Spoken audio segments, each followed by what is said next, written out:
Stefan Löfven, who received us in Gothenburg and where this pillar of social rights was endorsed. Now, as you have said, now it's not just about principles, it's about concrete policies. Yes. And I must say, first, without a strong social democratic group in the European Parliament, we perhaps would not have got an action plan, because it was Iratxe, Sergei, and all the friends in the European Parliament who asked for the action plan in the program of this Commission. And the President of the Commission asked me to work on this action plan. So without our family, we would not have perhaps an action plan. Now we have it, we have worked on it. It's, I think, a real strong, good compromise, a compromise for progress. And now we have to make sure that this action plan is implemented. It's first asked for the Commission to make good proposals. We have started. And again, we have proposed a few weeks ago a child guarantee. Who asked for the child guarantee? It's Sergei. Years ago, he was pushing for the child guarantee. The minimum wage, even if it's sometimes debated among ourselves, nevertheless, it's some fundamental demand of our political family, and Franz Timmermans in his campaign pushed very much for that. We made a proposal, now it's in the Council, it's in the Parliament, but again, it's our group in the Parliament pushing very, very strongly for that. And now it's a question also of persuasion. We know all that there are forces in Europe, among member states, who are not very much happy or not really motivated, because they consider that social, that's national. That's not something Europe should deal with, which is wrong. The treaty gives the Commission, gives the European Union certain powers, certain competences in social, but especially also, we cannot build a strong economic union, we cannot build an internal market and just leave the social out.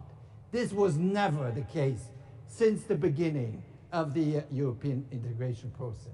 So we are here, and I thank Antonio Costa a lot for his investment. We talked about that even before I became a commissioner. Now we are here, and it is really an historic moment. Thank you. Nicolas Schmit, thank you very much, Commissioner. Thank you. Thank you to all of the panel.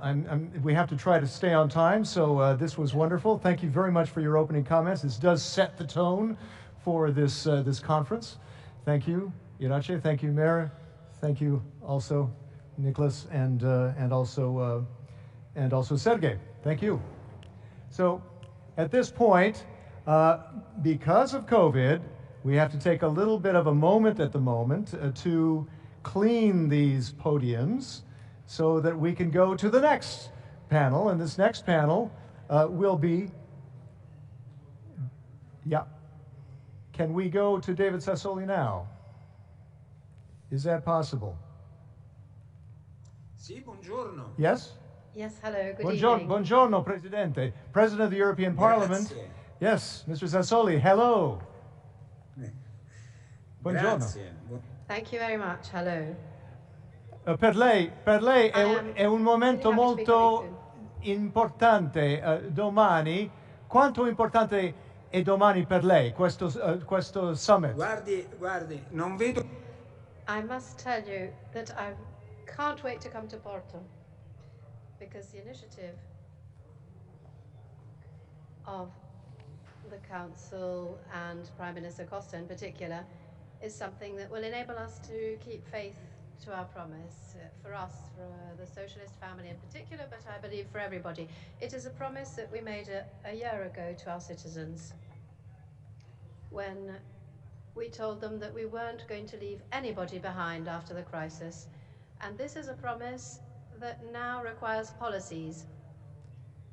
The panel just before mentioned this. We need actions, we need plans that become realities. We need to keep faith to our promise. Nobody must be left behind, and the crisis cannot hit the weakest in our society. We must enable the European Union to find its true identity again, the idea of citizenship, of equality, which is based on solidarity policies. This is the reason why the Porto initiative is extraordinarily important for us. It's important to our family because for years we have been battling to ensure that the crisis does not strengthen the few, the privileged. And this means that we have to think of everybody who takes initiative and who works and try to avoid absurd income, absurd yields that some people have by bringing more balance. The European Commission has undertaken very important actions. It has launched initiatives on tax reform. It has tried to find balance within the European budget thanks to own resources and new own resources. It has reviewed the Stability and Growth Pact, and I think that as a socialist family and a democratic family, we really need to lead on this reform. We need to fight for it. We cannot go back to old rules, the rules that created too many disparities. In the review and the reform of the Stability and Growth Pact, it is essential to focus on social objectives, on social targets, on inclusive growth, on investing in welfare, in education, in training, and in social protection systems, because these are the things that enable us to have a more resilient society. And this has to be the path we follow. We have to work and we have to undertake all efforts to find decent work for everybody. And this is a reason why the work we're doing even here within the European Parliament on minimum European wages is so important. We know that the crisis has highlighted the fragility of our social chains, and we know that the weakest links of these chains are young people and women, most specifically. These are the people who risk exclusion, and for a long time they may yet be excluded unless we carry out policies in favor of inclusion and solidarity, so as to enable them to face up to all the suffering that this crisis has created for everyone. We, of course, need, as someone said quite rightly, to work on young people, on children. We have so many, too many children who are at risk and who might not be included unless we help them. This is one of the reasons for which the child guarantee has to be one of our main battles to be carried out over the next months. I think our family has the right ideas. I believe that right now we have the strength that we need to change paradigms that before COVID already led us to be a society that was not equal.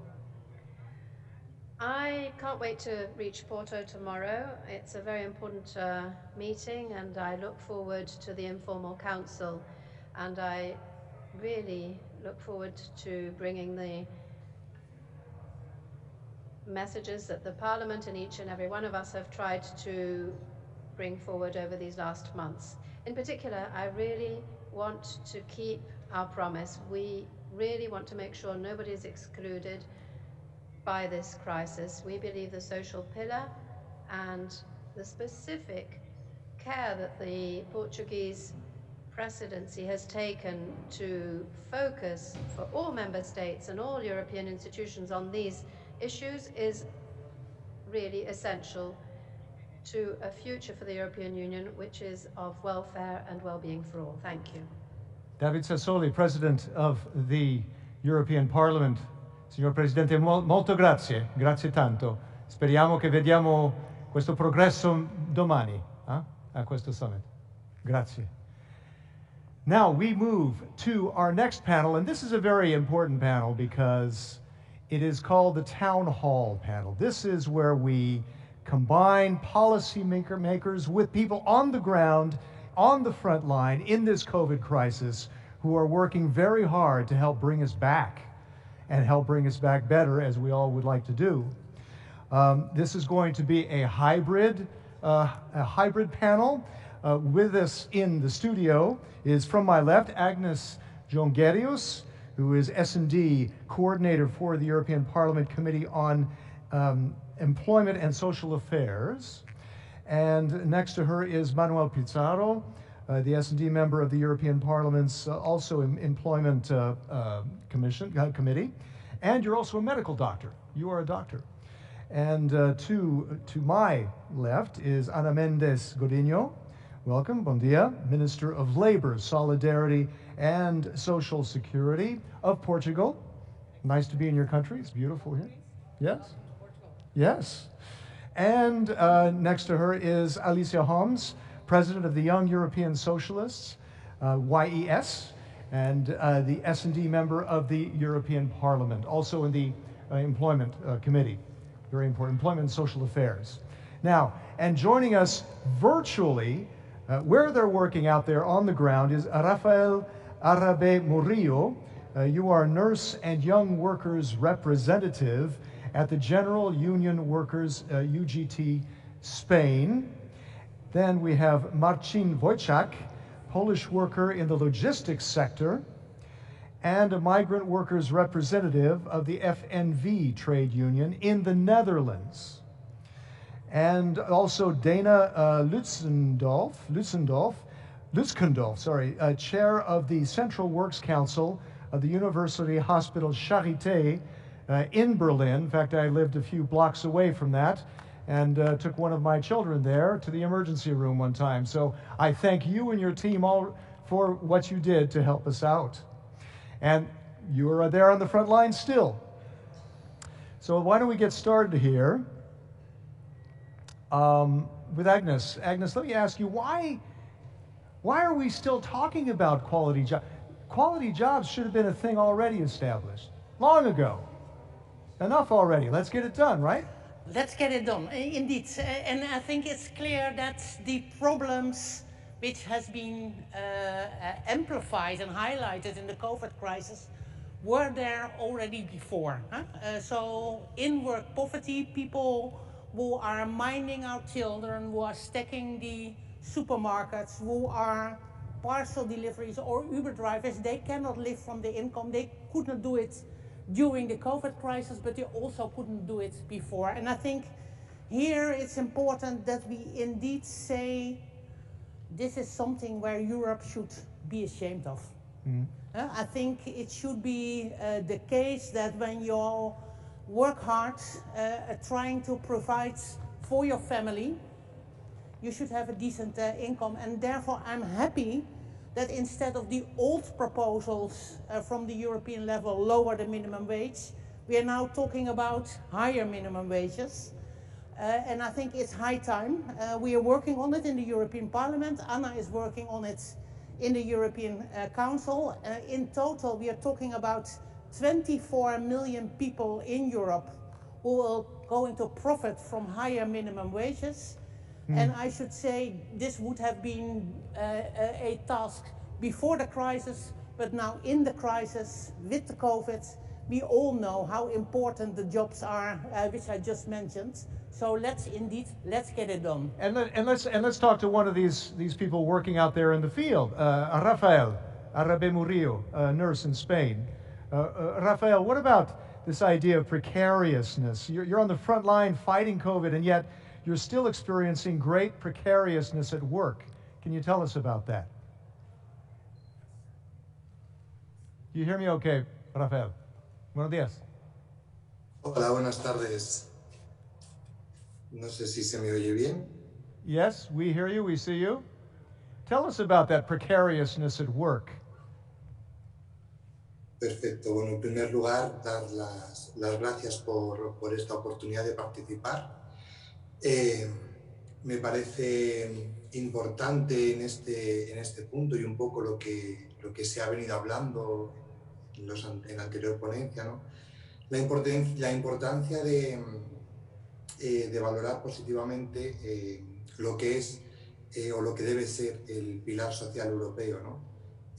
También se ha hablado, ¿no?, del tema de la pandemia y cómo ha afectado, desde mi punto de vista, desde mi experiencia como trabajador de la sanidad y además como persona joven y ciudadano europeo que trabaja en este campo, ¿no?, pues es un reto importante el ver cómo verdaderamente necesitamos que el pilar social sea un pilar fuerte, porque si no tenemos una sociedad fuerte que verdaderamente refuerce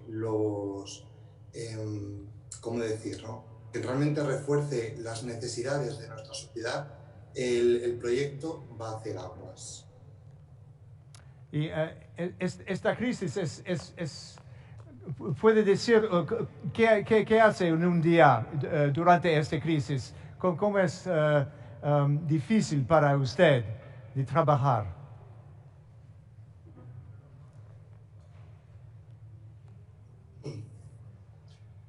La verdad es que las dificultades que mayormente encuentro, ¿no?, en mi día a día es el tema de la precariedad laboral a la que nos enfrentamos. Yo creo que el grueso del personal sanitario, por lo menos el grueso del personal sanitario que trabajamos en Madrid, donde hemos tenido que soportar políticas de privatización auténticamente salvajes por parte de los gobiernos de la comunidad en manos de la derecha y que por desgracia nuevamente vuelven a estar en manos de estos partidos, ¿no?, de corte totalmente neoliberal.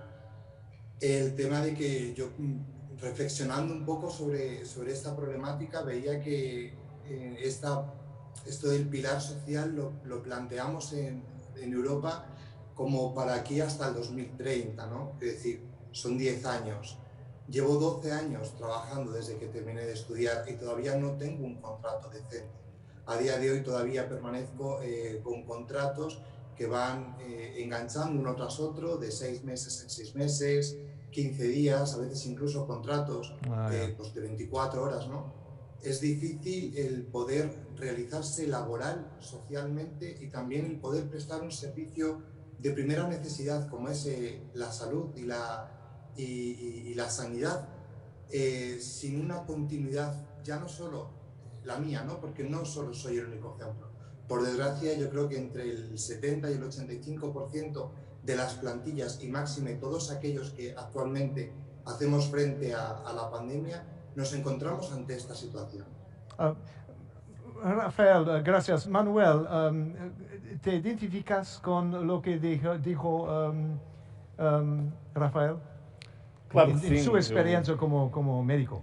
Claro que sim. Eu, durante a primeira vaga da pandemia, voltei ao meu hospital, o Hospital São João, no Porto, para trabalhar como médico. Foi uma experiência muito gratificante. E o que mais me impressionou foi que naqueles tempos de incerteza e de medo foi a coragem e a determinação dos profissionais, em especial dos jovens profissionais. Os médicos, os enfermeiros, os outros profissionais nunca abandonaram a primeira linha. E se Portugal tem resultados muito positivos no combate à pandemia, eu acho que nós podemos agradecer em larga medida aos profissionais de saúde e em grande parte a estes jovens profissionais que mostraram e continuam a mostrar tanta dedicação. Eles mostram bem que o Serviço Nacional de Saúde Público, que é uma das grandes conquistas da nossa democracia, é uma coisa pela qual vale a pena lutar de maneira a termos todos direito à saúde de qualidade. Agora, a verdade é isso, é que também por isso nós temos hoje mais obrigação de conseguir valorizar as carreiras dos profissionais de saúde. São profissões com grande desgaste físico e grande desgaste emocional, que perturbam sempre a vida familiar. Eu acho que temos que olhar para esses profissionais com maior respeito e resolvendo problemas de integração profissional que tardam muito a ser resolvidos.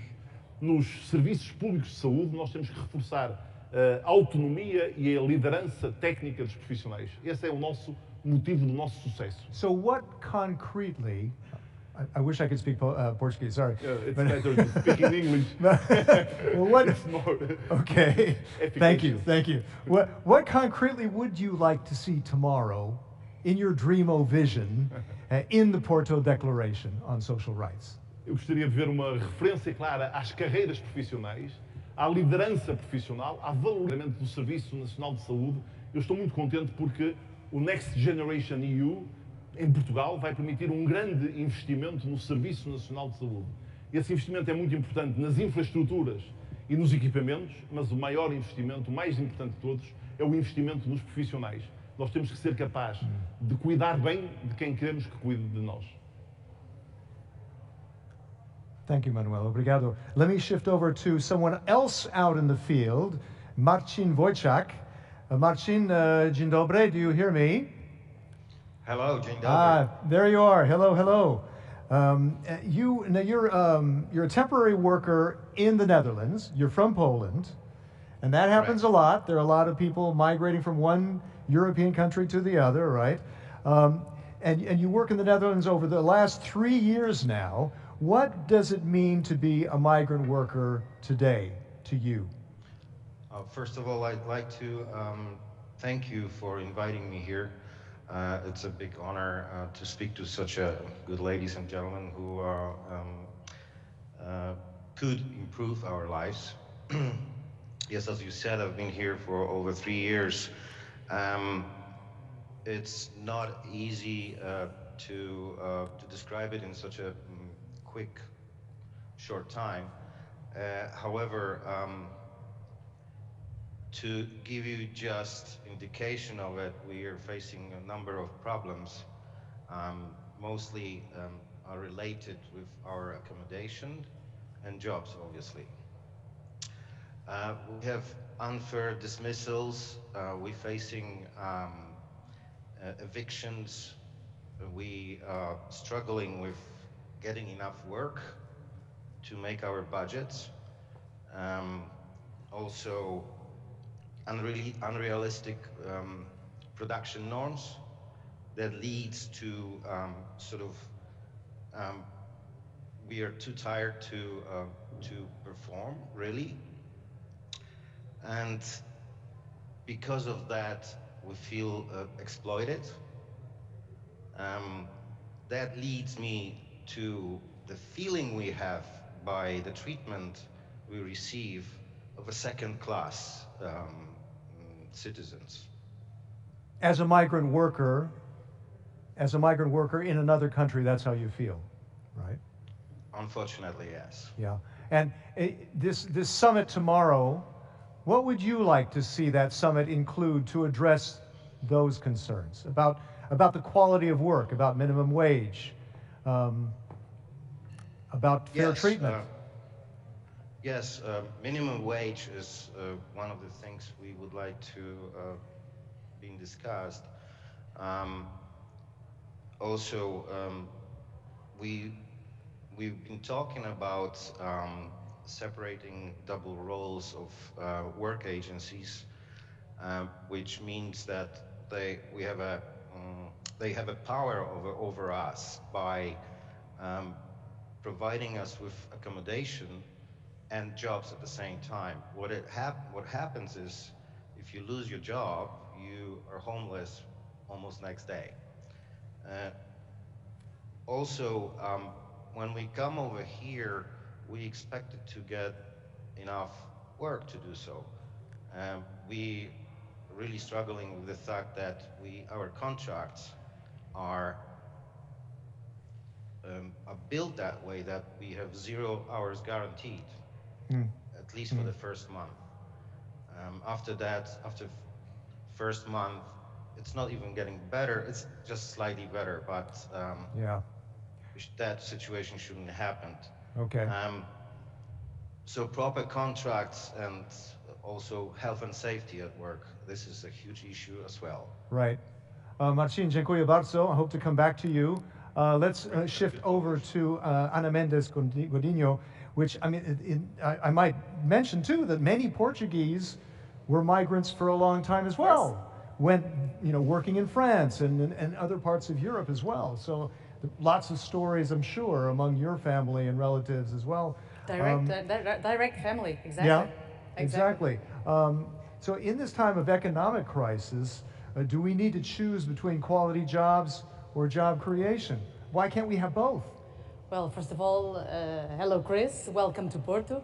In this, I hope and I expect historical moment for Europe that we need so much to have this strong shake in our priorities and rattle the cage and putting the social dimension in the basis of our European spinal cord. Answering your question, we learned from the past that it's not through austerity that we solve problems, and that we grow together and that we grow as Europe. I do think that Europe will only be Europe if people believe and trust. And this is a moment. This is the moment to guarantee that we are giving everyone the voice they need and that we are acting. You know, the Portuguese presidency has assumed this motto, time to deliver with concrete actions, and that's what we'll have hopefully tomorrow for the first time, going from Gothenburg, which was so important to have the 20 principles of Gothenburg, going from principles to action, and for the first time involving everyone. We need a clear message involving everyone to answer concrete expectations of real people. I do think Europe needs this message for real people with a message of quality jobs. Only through quality jobs we will have a Europe that will deliver trust, confidence, and that will promote social peace. There's no alternative to social peace besides quality jobs. And quality jobs are quality jobs that guarantee fair wages, good and fair working conditions, but also that guarantee competitiveness. In the world of transition, where we are discussing transition, the double digital and green transition, we need people. And that's what makes Europe different from the other continents. It's a continent based in people and their rights. We cannot treat other people in another way that we will not treat ourselves. And this pandemic showed how we must act in a different way to tackle what the pandemic showed, not only, of course, the new challenges we have, but the old problems we have in the field, precarious work, young people who are right now desperate looking for a job, but for a decent job, a quality job, a sustainable job. We need a sustainable employment compromise, a new compromise at a European level where we create the effective conditions, of course, creating instruments, regulatory instruments, financial instruments, with conditions, of course, also to support quality jobs in the several dimensions. Again, the alternative to this is to stop social peace. Okay. Minister, thank you very much. Let's go back out into the field and talk to Dana Lutskendorf. Dana, can you hear me over at Charité Hospital? Grüße Sie. I can hear you, yes. Hello. What are the challenges for hospital workers, according to you? I mean, what's it like working amid this COVID crisis among you and your colleagues? Ja, also ich werde auf Deutsch Ja, können Sie, das geht. Ja, ja, okay. Okay. Dann, ja, also danke, dass ich was aus meiner Erfahrung erzählen darf, wie es jetzt ist, in der Pandemie zu arbeiten. Aber ich möchte auch kurz berichten, ich bin ja seit über 20 Jahren Intensivkrankenschwester auf einer Intensivstation und erlebe den Abbau von Personal und besonders von Pflegepersonal, die steigende Belastung, die Arbeitsbelastung aufgrund der Finanzierung und des Kostendrucks im Krankenhaus. Wir betreuen immer mehr Patienten in immer kürzerer Zeit und die Länder kommen ihren Investitionen nicht vollumfassend nach, so müssen die Krankenhäuser aus den Personalbudgets ihre notwendigen Investitionen beziehen. Und jetzt in der Pandemie kommt jetzt eben noch die Belastung obendrauf.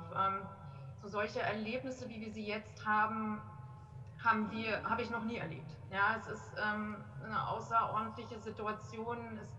Viele Menschen sterben. Ich arbeite auf einer Covid-19-ITS mit Schwerstkranken, also eigentlich mit den schwersten Fällen in Berlin und Region. Und das, was ich da erlebe, ist schon sehr belastend. Psychisch und physisch sehr belastend. So, Dana, Wenn man darf überlegt, ich... dass wir über Jahre schon stark belastet sind, dann muss man sich nicht wundern, dass die Kollegen jetzt in Studien äußern, also es wurde eine Studie gemacht, dass jede 6. Pflegekraft ernstzunehmende Gedanken hat, den Beruf zu verlassen. Und so Dana, was möchten Sie, hören Sie mich? Ein enormes Problem. Hören Sie mich? Wir müssen alles daran setzen, dass wir die Kollegen halten. Und eine andere Umfrage hat ergeben, dass über 50% sich vorstellen könnten, wieder in den Beruf zurückzukehren, wenn die Bedingungen deutlich besser sind. Das heißt also, da ist eine riesen Ressource und viel zu tun.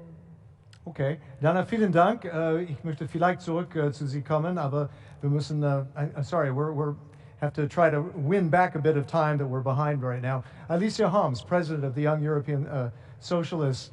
What does this new crisis mean for young people's jobs? We had a webcast earlier this week with S&D talking to youth, young socialists, and they're very concerned about their future. I guess you are too. Yes. Bueno, buenas tardes a todos y a todas y obrigada por me dar la palabra y obrigada por me convidar para participar en este evento na cidade de Porto.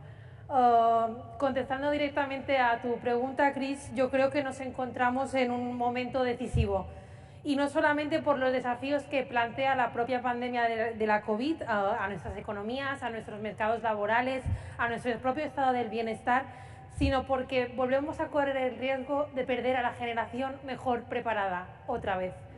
Una generación que ve una tasa de empleo mayor que en ningún otro rango de edad, que ve cada vez más difícil encontrar un trabajo de calidad, como hemos estado hablando hasta ahora, y que ve casi imposible iniciar su proyecto de vida. Una persona joven, cualificada, que no pueda incorporarse en el mercado laboral, puede perder sus capacidades, sus competencias, pero sobre todo y lo que más me preocupa es que pueda perder su fe. No solo su fe en sí mismo, sino también en el sistema. Y esto es algo que no nos podemos permitir hoy en día en la Unión Europea. Yo creo que tenemos que pensar en que esto es un desafío global, no solamente de una generación, y si Europa aspira a liderar las transiciones verdes y digitales, la contribución de los jóvenes es fundamental para revitalizar las regiones rurales, innovar la economía, consolidar la democracia y asegurar el futuro sostenible. Yo creo que las generaciones jóvenes demandan un nuevo modelo de sociedad, un modelo que priorice la dimensión social y que ponga a las personas en el centro. No ha sido fácil, pero la Unión Europea lo ha entendido y muestra de ello son programas como el Erasmus+, el Fondo Social Europeo Plus, la Garantía Juvenil Reforzada, la nueva Garantía Infantil y los diferentes programas financieros que han salido como el Next Generation, REACT-EU o el Mecanismo de Recuperación y Resiliencia. Por tanto, yo espero que esta cumbre de Porto sirva, sino como un punto de inflexión, como una guía para reforzar y consolidar la Europa social que nos piden los jóvenes y las jóvenes de Europa. Muchas gracias, Alicia. I would like to actually go back to Manuel for some final comment, because I'm trying to regain time here. But I mean, from everything you've heard, as a doctor here,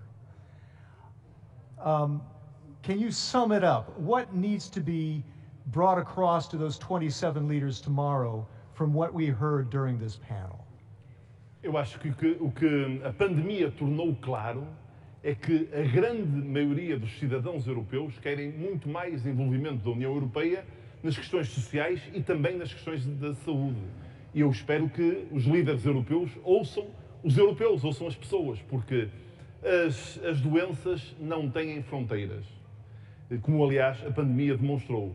E a verdade é que nós seremos muito mais eficazes a gerir os recursos para melhorar a saúde se formos capazes de os gerir em conjunto, com objetivos comuns, eliminando as desigualdades.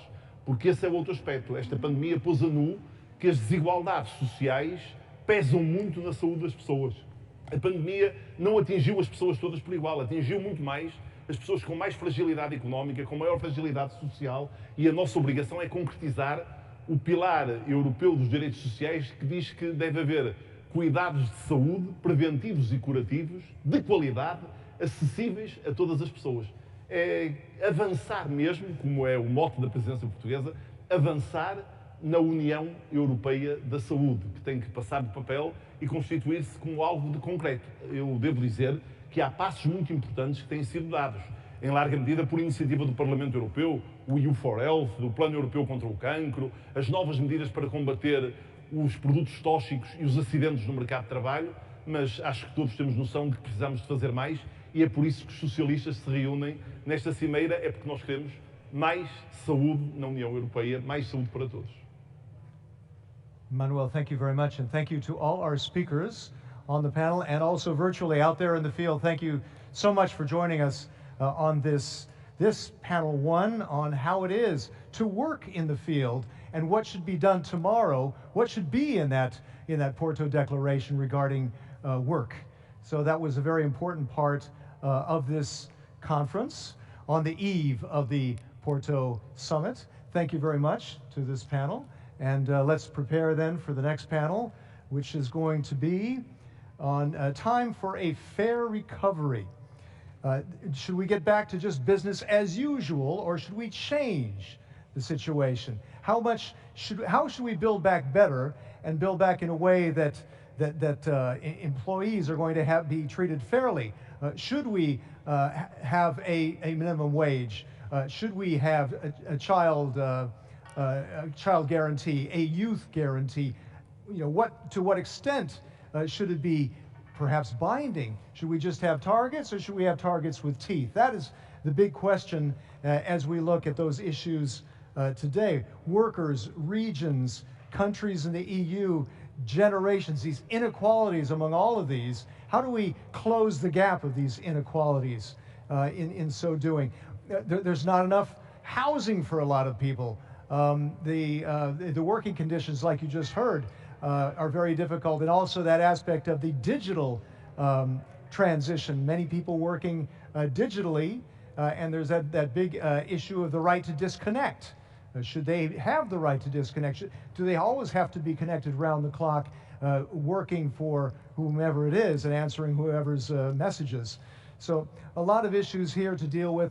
This COVID crisis has brought to the fore so many of these issues that perhaps were brewing for quite a while, but it's intensified all of this through that digital, through the COVID crisis. Okay, why don't we get started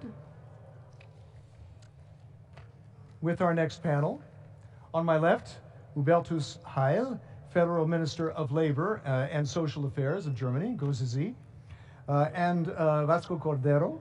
You are the first Vice President of the European Committee of Regions, COR, and member of the group of the Party of European Socialists, PES group, in the COR. Right. And I think joining us virtually, do we have Helen Fritzon? Are you there with us?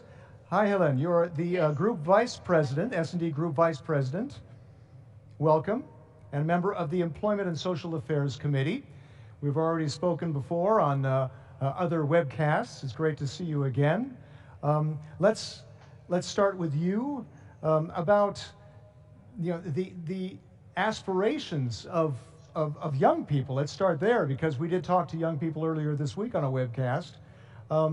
Their aspirations and how to meet those aspirations with this social summit. Thank you so much, Chris, and good evening. I would have liked to be in Porto, but I am still in Sweden, and I am happy to be with you tonight, and I look forward to the debate, discussion, and also to the conference tomorrow. For me, as a social democrat, a fair recovery is a recovery that is based on unity and solidarity. And we need inclusive measures ensuring no one is left behind. And as you mentioned, Chris, I especially think about all the young people, because looking at the current situation, it is clear that getting back to business as usual is not an option. Citizens of Europe also demands something else. We can look at the young people's aspirations when it comes to the climate change. You know, in Sweden we have Greta, and she has inspired a lot of young people all over the world. And we can look at the figures from a recent Euro barometer, clearly showing that 9 in 10 Europeans consider a social Europe to be important to them, where the most pressuring issues are equal opportunities and access to the labor market, access to fair working conditions, and also access to a high quality of health. So I can see the will for change. And to achieve this, we must find new solutions for the future. We need to build the new economy, the new green economy. And to put in concrete terms, I think it's about creating a society based on social values and equality. And of course, for me, it's very important, and for our political family, it must be based on gender equality. We have a report in the European Union that shows that if we not do more than we do today, we will have the gender equality, we will have a big gap, and we will don't reach a gender equality based Europe before 60 years. And I have a granddaughter, she is 7 years old, and I don't want her to wait until she is 67. So we have a hard work to do together. And I think it's our political family that can change it. We need a lot of things to do together to achieve this. We must eliminate in work poverty and close the gender pay gap. We must promote job creation. We must fight social exclusion and tackling poverty, in particularly, as mentioned here before, child poverty. The European Child Guarantee is an excellent step, a good tool in this direction. And we must support children in need all over Europe. And we must ensure the social dimension of the ongoing climate change. And of course, again, push for gender equality. Okay, Helen, thank you very much. I'm so sorry I've had to move quickly to the Minister, Herr Hubertus Heil. Was ist für Sie eine faire Erholung? Was sind die Hauptprioritäten der EU, Gleichheit und soziale Sicherheit zum gewährleisten, Gerechtigkeit und Nachhaltigkeit? Ja, thank you very much. Die Frage ist, was lernen wir aus dieser Krise? Wir sind ja mitten noch drin. Und es gibt akut in dieser Konjunkturkrise ein paar Dinge, die uns nach wie vor beschäftigen, neben der Gesundheitskrise. Es ist der Kampf um jeden Arbeitsplatz. In meinem Land, in Deutschland, machen wir das sehr erfolgreich mit dem Instrument der Kurzarbeit, mit Short-Time Work Scheme, um Brücken zu bauen über das tiefe wirtschaftliche Tal. Und eine Lehre für Europa könnte sein, für auch andere konjunkturelle Krisen, so etwas wie eine Arbeitslosenrückversicherung zu haben. Deutlich zu machen, dass wir überall in Europa dann eben nicht prozyklisch in eine Krise reinsparen, sondern Brücken bauen, um Jobs zu sichern. Übrigens auch um jeden Ausbildungsplatz zu kämpfen.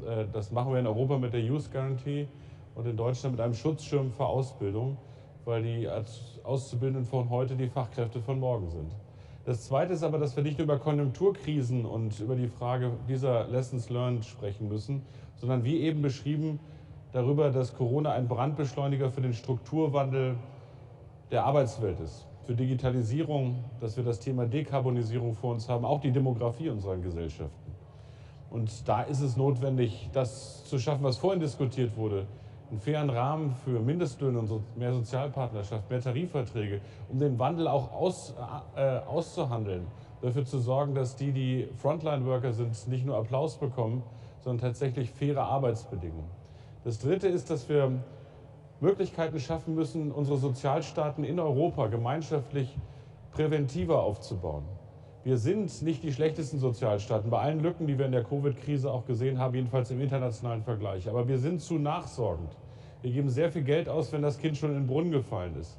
Und die wichtigste Frage ist Reskilling und Upskilling. Können wir dafür sorgen, dass die Beschäftigten von heute die Arbeit von morgen machen können?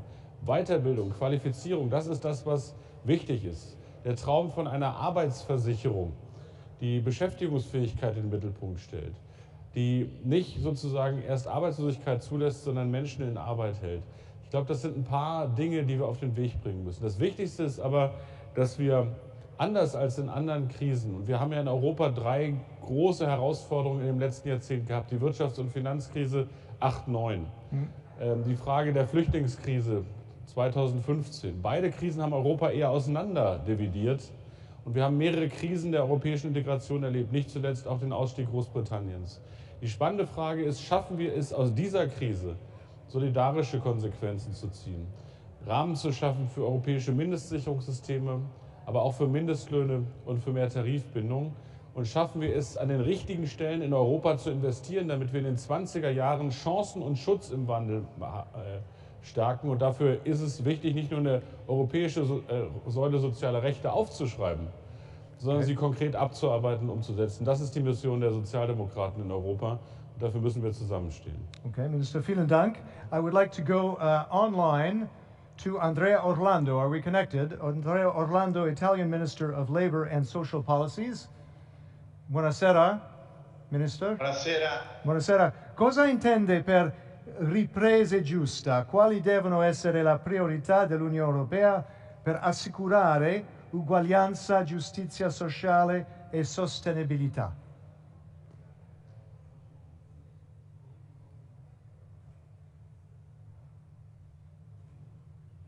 Tutti erano preoccupati che dopo la pandemia le cose tornassero come prima. Io credo che questo non succederà, ma non è detto che saranno migliori, perché credo che nel corso di questi mesi sono cresciute le diseguaglianze, si sono aggiunte a quelle che esistevano già. Sono persone che erano povere, sono diventate ancora più povere. Ci sono persone che erano ricche e sono diventate ancora più ricche. Le donne hanno pagato un prezzo più alto, i giovani, le piccole imprese rispetto alle grandi, i paesi più deboli rispetto a quelli più forti. E anche le grandi transizioni che noi vogliamo sono una grande opportunità, ma se non sono guidate da senso di giustizia possono produrre a loro volta ulteriori diseguaglianze. In particolare quella digitale, che può cambiare profondamente il mondo del lavoro, della distribuzione, l'organizzazione della società stessa. E per questo motivo io credo ci sia l'esigenza di guidare questi processi con strumenti nuovi di cui oggi non disponiamo. Occorre un'Europa che abbia una fiscalità comune, occorre un diritto del lavoro europeo, occorre una contrattazione europea. Poi occorrono nuovi strumenti per i lavoratori, per incidere nei processi di trasformazione che si determineranno e che si stanno già determinando. Il primo strumento è quello di un accesso alle principali decisioni che riguarderanno il loro destino. Occorre rilanciare un obiettivo di una democrazia economica. E poi io credo ci sia bisogno anche di nuovi strumenti anche rispetto al passato. Credo che sarà molto utile la direttiva sul salario minimo che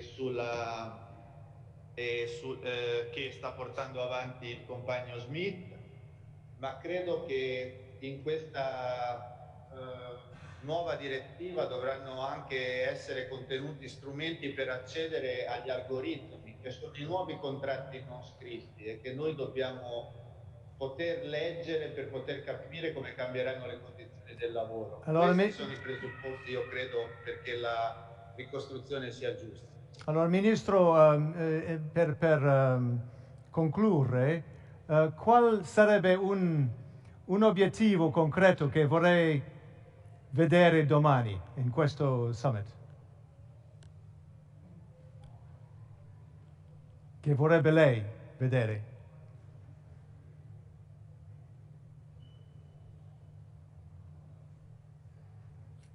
Mi senta? Aspetto che il passo che è stato determinato dalla pandemia diventi irreversibile e che l'Europa sia in grado di gestire con un debito comune le grandi trasformazioni che ha di fronte, che sia in grado di intervenire nei processi di trasformazione con risorse proprie, che sia in grado di sostenere le transizioni e di far sì che siano giuste e abbia strumenti per ridurre le diseguaglianze e le distanze che si sono determinate e che esistevano prima della pandemia. E mi aspetto che questo passo sia irreversibile, che quindi l'Europa non sia più soltanto un mercato, perché se l'Europa è anche una dimensione sociale, come tutti noi vogliamo, credo, allora si compie e si rende necessario un altro passo ulteriore, che è quello della costruzione di una democrazia europea, di una Europa politica, nella quale le risorse messe in comune siano anche il presupposto di istituzioni pienamente e fortemente legittimate democraticamente. E io credo che sia un ulteriore passo possibile, ma credo che anche per questo i socialisti si debbano guardare intorno, costruire nuove alleanze e unire tutti quelli che si battono per la ricostruzione di transizioni giuste. Okay, Ministro, grazie, molto grazie. I'd like to move, I'm falling back on time again, I'm trying to regain, but Vasco Cordero, maybe you can help me with that. First Vice President of the European Committee of Regions, COR, and COR has a consultative role in the European Union, but it is providing that sort of 3D of EU democracy, isn't it? Because it's that grassroots voice from across Europe, that Committee of the Regions, from people from across Europe. So tell us, what is a fair recovery to you? Well, thank you, Chris, for your question, and you will allow me to answer in Portuguese. Yes. Em primeiro lugar, eu gostaria de dizer que a importância deste encontro do Porto não tem a ver apenas com o passado, não tem a ver apenas com o percurso que foi feito de Gothenburg até aqui. Tem a ver, sobretudo, com o futuro, porque em qualquer circunstância esta cimeira já seria importante. No momento em que se começa a pensar na recuperação face à crise de Covid-19, é ainda mais importante e essencial. E é também por isso que aqui estou, em representação não apenas do Comitê das Regiões, não apenas de um órgão da União Europeia, mas exatamente significando que as centenas de milhares de entidades locais e regionais por toda esta Europa, os políticos socialistas, progressistas dessas entidades, respondem presente a este desafio de ajudar a construir uma Europa mais social. Repare, Chris, nós já estivemos aqui. Nós já estivemos perto, não exatamente, mas já estivemos perto desta situação. Aquilo que aconteceu na crise financeira é o melhor exemplo daquilo que não deve ser uma recuperação nesta crise. A ênfase tem que ser colocada num conjunto essencial de políticas que se ligam diretamente à dignidade da pessoa, que se ligam diretamente àquilo que a pessoa tem a esperar do projeto europeu e da atuação de qualquer uma das entidades que com elas se relacionam. As entidades locais e regionais significam exatamente isto. E repara, o que eu quero dizer é isto. Uma recuperação que passe por dizer, por exemplo, bom, do ponto de vista económico, nós temos um problema que é o custo do trabalho. Não, isso não é uma recuperação justa. Uma recuperação na qual estejamos confrontados com a situação de, bom, o custo das pensões é demasiado elevado. Isso não é uma recuperação justa. Os serviços públicos precisam de ser trimmed, precisam de ser cortados. Isso não é uma recuperação justa, porque o critério essencial tem que ser colocado exatamente na pessoa, não no cidadão, que é outra discussão completamente diferente, mas na pessoa. E isso é que é essencial e é por aí que passa a recuperação justa. Vasco, obrigado. Muito obrigado. Stay with us, of course. Let's move on online to Michael Lei, Secretary General of Solidar and the Solidar Foundation. Michael, tell us about, from the trade union standpoint, what is a fair recovery for workers? Thank you, Chris. Thank you for having me here in this distinguished panel and this event, representing Solidar network of progressive civil society organizations across Europe. And I think for trade unions and civil society alike, a fair recovery is one that leads to social justice through a just transition. We build back better towards a new normal, one that prioritizes supports the populations through clear investments and that have been to the ones that have been suffering most, not only from the current and ongoing health and social crisis, but ever since the austerity measures that followed the previous financial crisis, pushing frontline workers, healthcare and social workers, informal workers, unemployed, migrants and refugees, rural and urban communities out of systems of social security, essentially leaving them behind. And these constituencies are also the ones that our members have been supporting throughout this period and in the pandemic, filling the gaps left by a starved public sector and from which the state has essentially withdrawn. And if we are to build a fair recovery, this must lead to the creation of a truly social and sustainable Europe with clear and bold measures both at the European level as well as among member states. And I'm happy to have my colleague and friend from CORE here because, of course, local communities and municipalities have a key role to play in this recovery. COVID has revealed the brutality of pre-existing inequalities and exacerbated them. And the Recovery and the Resilience Plan, the European Green Deal, the European Pillar of Social Rights, coupled with the debates of the future of Europe that are starting on Sunday, are opportunities for the EU to meet the expectations on the Union in these trying times.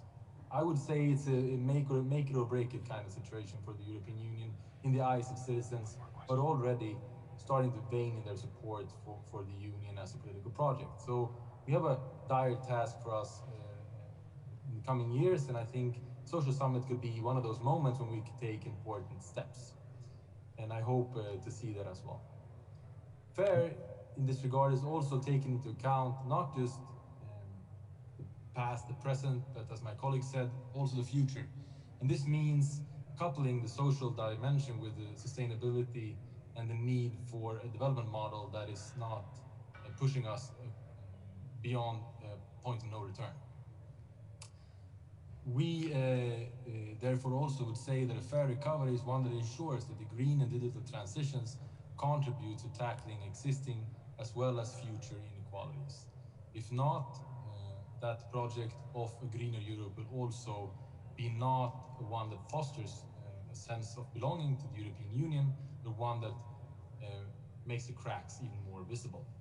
An inclusive and holistic approach should remedy this, to make sure that a social Europe cares for all Europeans, no matter where in life they find themselves, and to do so in a sustainable way through just transition that fosters social and democratic participation through civil dialogue and social dialogue.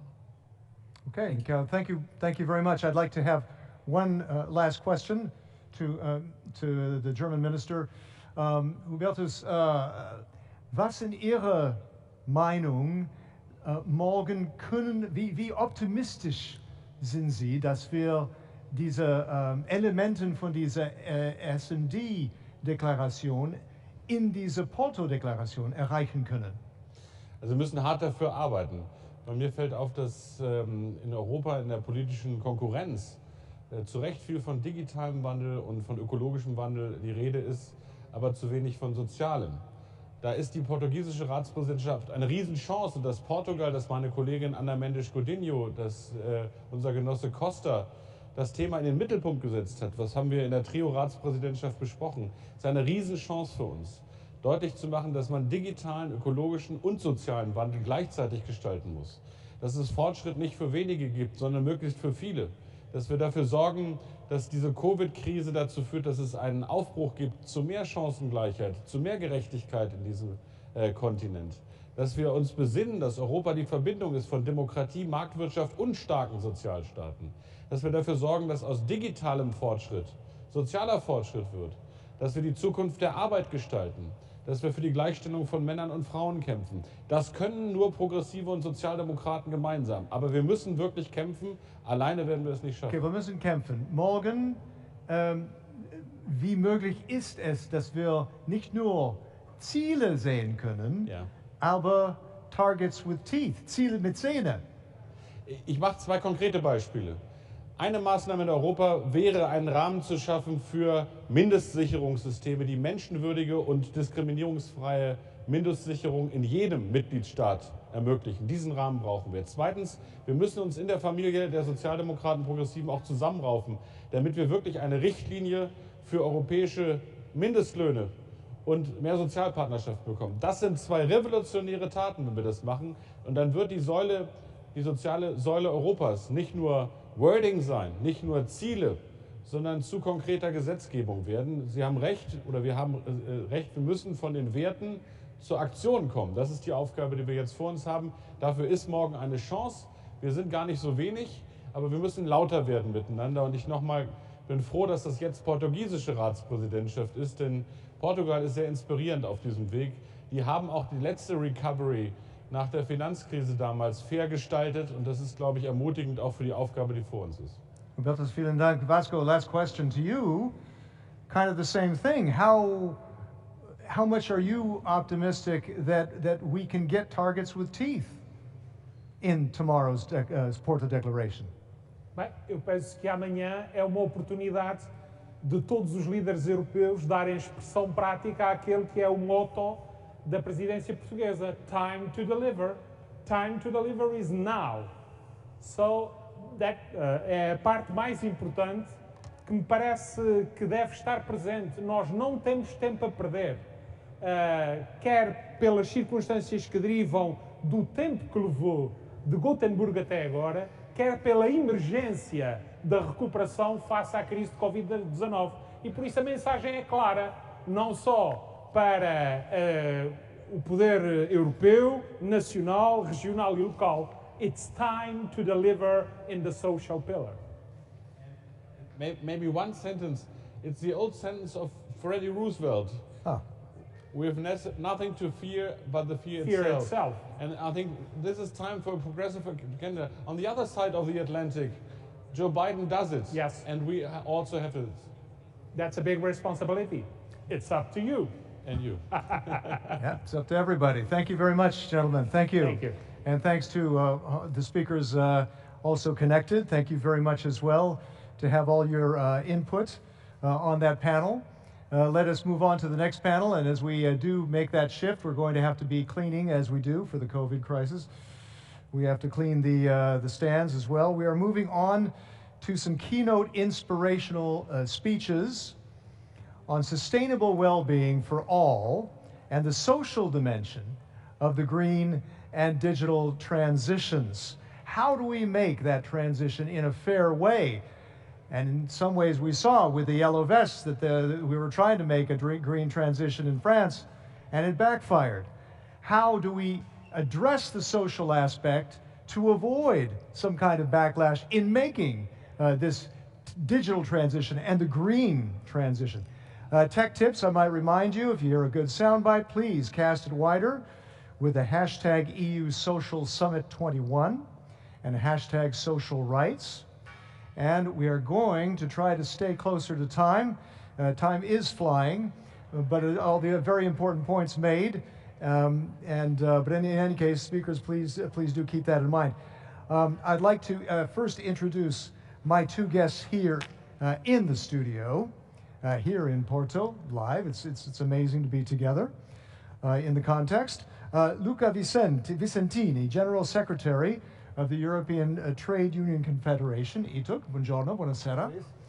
And Pedro Marques, S&D Group Vice President and member of the European Parliament. We see each other again. We did a webcast earlier this week in Brussels, and we're back again. Yes. But before I get to the two of you, I need to talk to Teresa Ribera. Teresa, you're Deputy Prime Minister of Spain, co-chair of the Independent Commission for Sustainable Equality.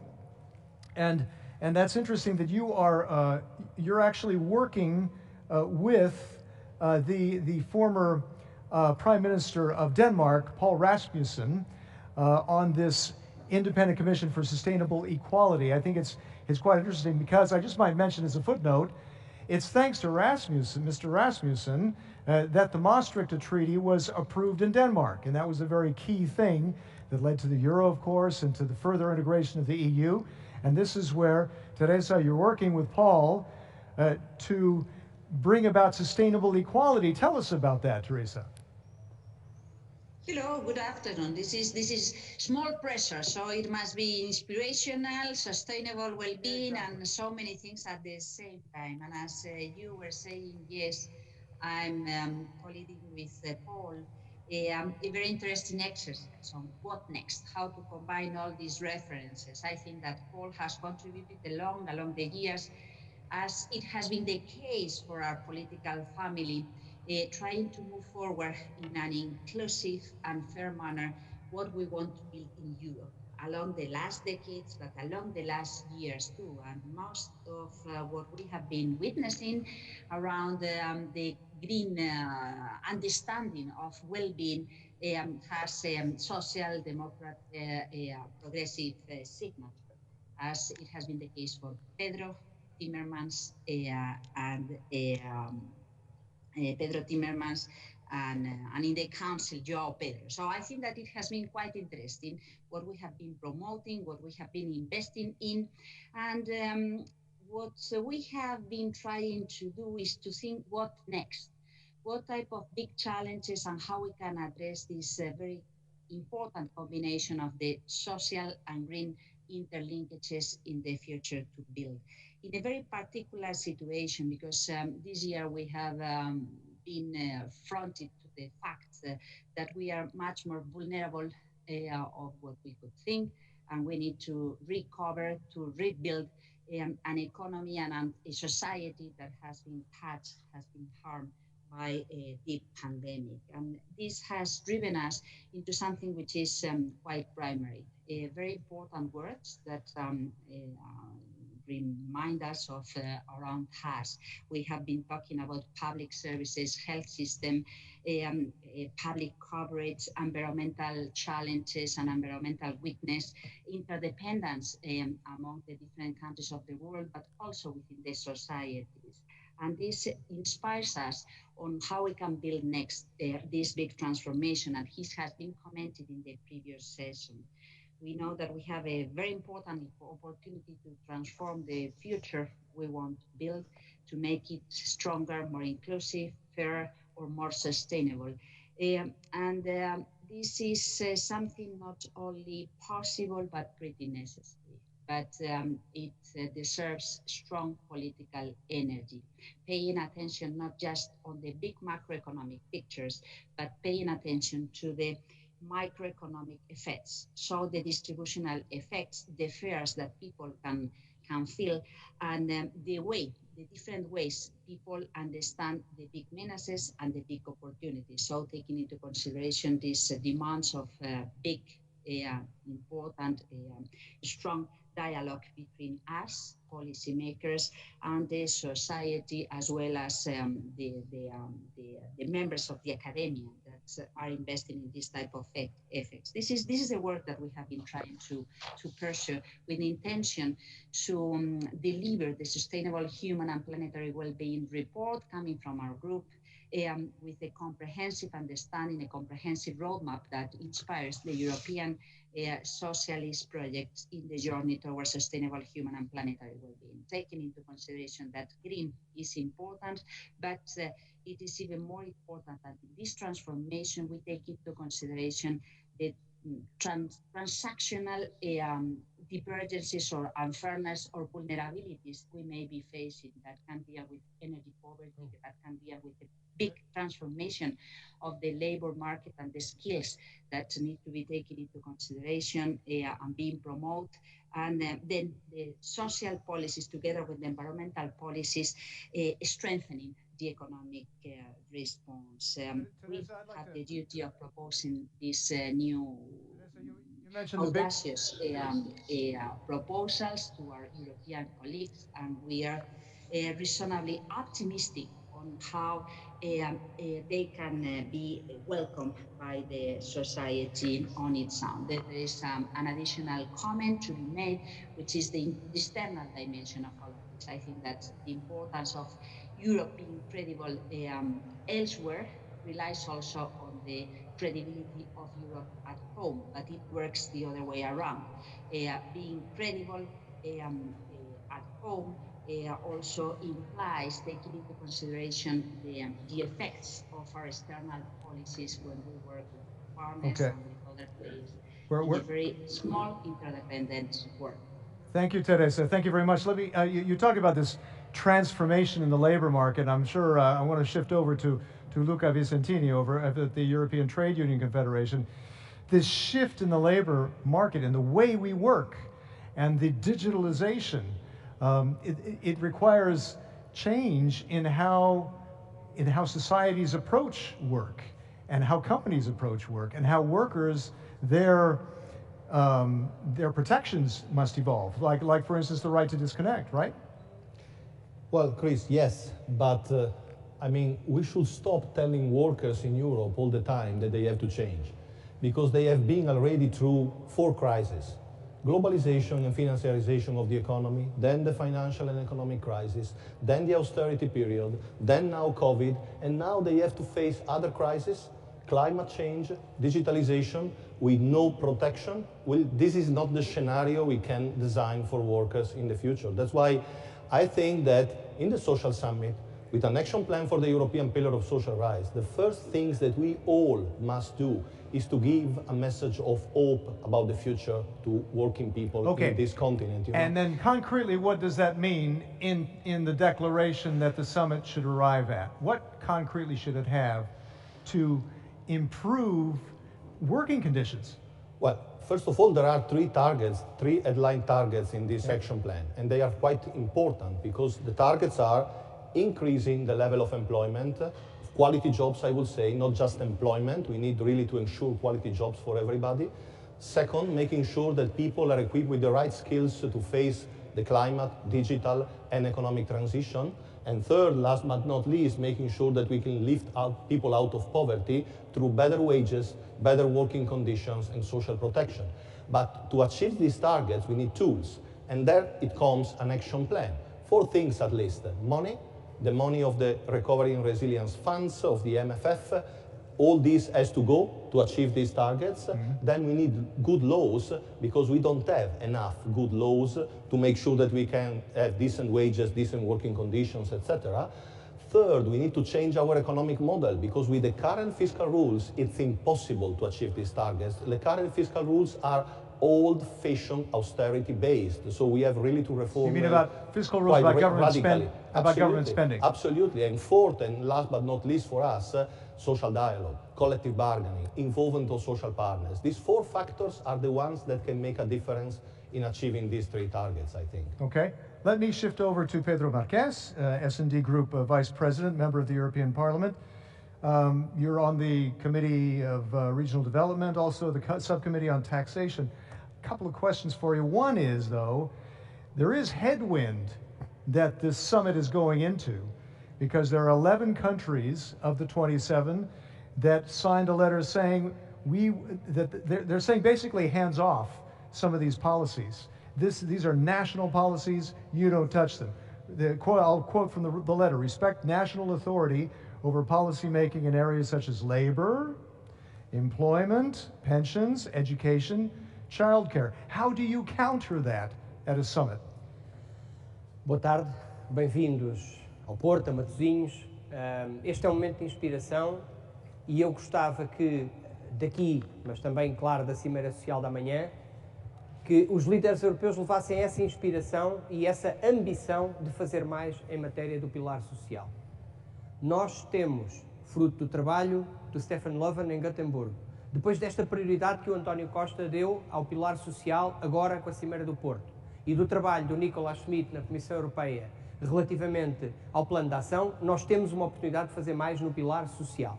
E o que eu digo aos líderes europeus que têm dúvidas sobre o papel da Europa nas políticas sociais e no pilar social é que, se nós tivéssemos os países um a um tivessem capacidade de fazer tudo o que fazia falta em matéria de direitos laborais, em matéria de combate à pobreza infantil, se tivessem condições para fazer o que queremos fazer em matéria de igualdade de género, por exemplo, ao nível salarial, se cada país o pudesse fazer sozinho, já tinha feito, certamente. Os cidadãos europeus lançaram-nos um desafio. 9 em cada 10 cidadãos europeus disseram prioridade ao pilar social, aos direitos sociais. Então este é o tempo de entregar resultados. E eu tenho ideias concretas que acho que nós temos que pôr no terreno para concretizar o plano de ação que o Nicolas Schmit apresentou. Eu quero dizer claramente, é inaceitável que a Europa, ao fim de tantos anos, este continente o mais desenvolvido, um dos mais desenvolvidos e prósperos do mundo, e que quer ser o mais coeso, tenha ainda tantas crianças em pobreza extrema. Pois eu gostava de dizer que acho que nós podemos fazer agora o que faz falta fazer, o que ainda não fizemos para combater a pobreza extrema das crianças. 150 euros por mês é o que nós precisamos, é o que basta para retirar 5 milhões de crianças que ainda estão a viver em pobreza extrema na Europa. A Europa pode fazer isto. E se os países o pudessem fazer sozinhos, já tinham feito. Então vamos fazer juntos, vamos fazer como europeus, vamos fazer no âmbito do Pilar Europeu dos Direitos Sociais e no contexto do plano de ação que o Nicolas Schmit nos apresentou. Com a liderança do António Costa agora no Conselho, com a dinâmica que sairá da Cimeira Social, eu acho que nós podemos fazer diferente e entregar resultados para ter uma Europa melhor em 2030 e certamente uma Europa com muito menos pobreza infantil. I have a question that I would like to ask from the audience. I mean, it's very difficult to get the questions because the time is flying, but I could ask one question actually to Luca. Luca, there's an elderly person saying, well, you do talk a lot about unemployment for youth, but what about for me? I'm elderly, and it's hard for elderly people to find work. How should they be helped by this summit? Yeah, exactly, because we have for sure a lot of young people that are not offered any job after being trained for so long and very well, but then they are unemployed. But we have also, and when they are offered a job, by the way, is very often precarious, but then we have people that have been got out from the labor market because of restructuring processes, because of climate change, digitalization, and cannot find any other opportunity. Yeah. So boosting active labor market policies, making sure that there is money enough to create new jobs in the communities where these jobs have been disrupted, this is really the crucial element. When we talk about just transition, we don't mean just reskilling people, because if you are 55, 60 years old, you can be reskilled, but then if you don't have any offer for a decent job, you are just lost in the labor market. So we really need to have targeted people, targeted policies with correct investment, targeted investment to create new jobs, offer these new jobs to the people in the communities, and making sure they can be accompanied through social protection and training towards a better condition. And then we don't have to forget that we have also the pensioners, and the pensioners have been seeing their lives destroyed by the pandemic and before that by the economic crisis. Pension reforms was the mantra to adjust public budgets in each and every country of the European Union. This is no more what we have to do. We have to, on the contrary, to guarantee everybody a decent salary, a decent income, or a decent pension. So these are the elements that must be part of the action plan for the pillar. And as was said before, member states have to commit, because 3.5 years has passed after Gothenburg. 20 fantastic principles in the pillar, but at national level, very little implementation. The European Commission has delivered a lot of legislative initiatives in the meantime, but member states are still blocking this implementation. I will tell tomorrow to the leaders at the end of the social summit, when we will have to deliver our statement to support the joint declaration, I will tell them, you have signed a letter telling us that you want respect for national prerogatives. But when national prerogatives means very well working systems, nobody wants to touch them. But when the systems at national level are just generating divergence, dumping, and unfair competition, we have to have rid of that.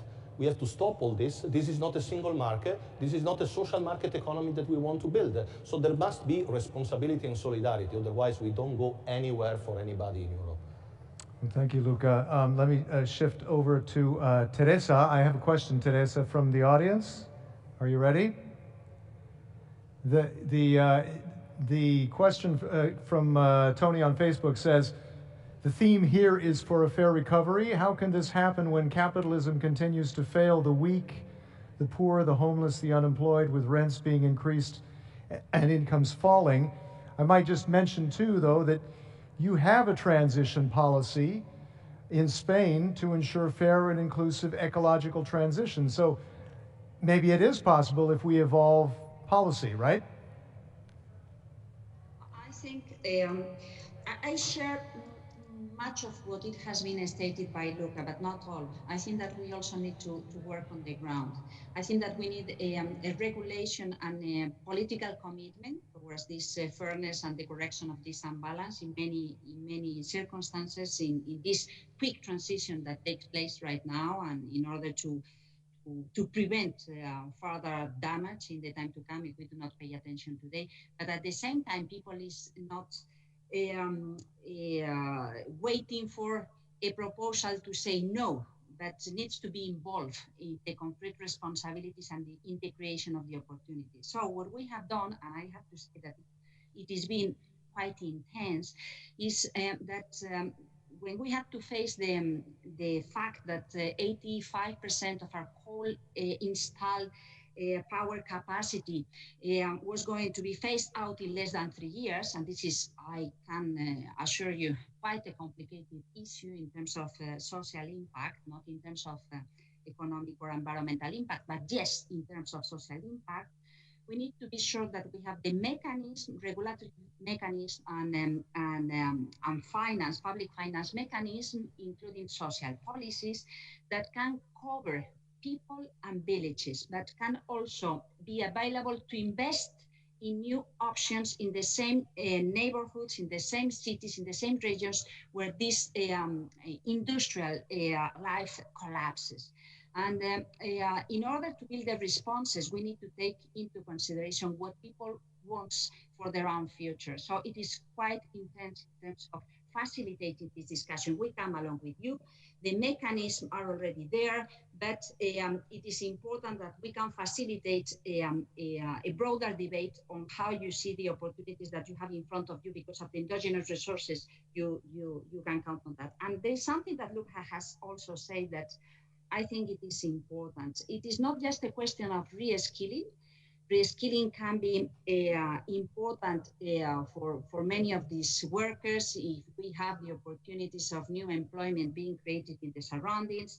But it is also important to pay attention to the children, to the daughters and sons of these workers in these villages, because for them, the future they were building, or it was they were prepared for, is not going to take place under the same circumstances. But we cannot allow this additional big empty black hole in the places where they used to live. So we need to have positive incentives and capacity to break the gap that could be growing up in these regions through an additional effort to provide means, education, opportunities, and skilling, not just reskilling, but skilling the young generations of these villages, so to ensure that there can be other possibilities in the same region if they want to stay. Thanks, Dennis. I'd like to shift over to Hélène Fritzon. Are you still with us, Hélène? You still online? Can we shift over to Hélène? She's yes, you're still there. Great. And I think we talked about this during a webcast a couple of weeks ago, but tell us a little bit more about what you would like to see tomorrow in this Porto Summit about promoting gender equality. What specifically would you like to be said in that Porto Declaration about gender equality? Closing the gap. Thank you so much. Thank you so much, Chris. And I will.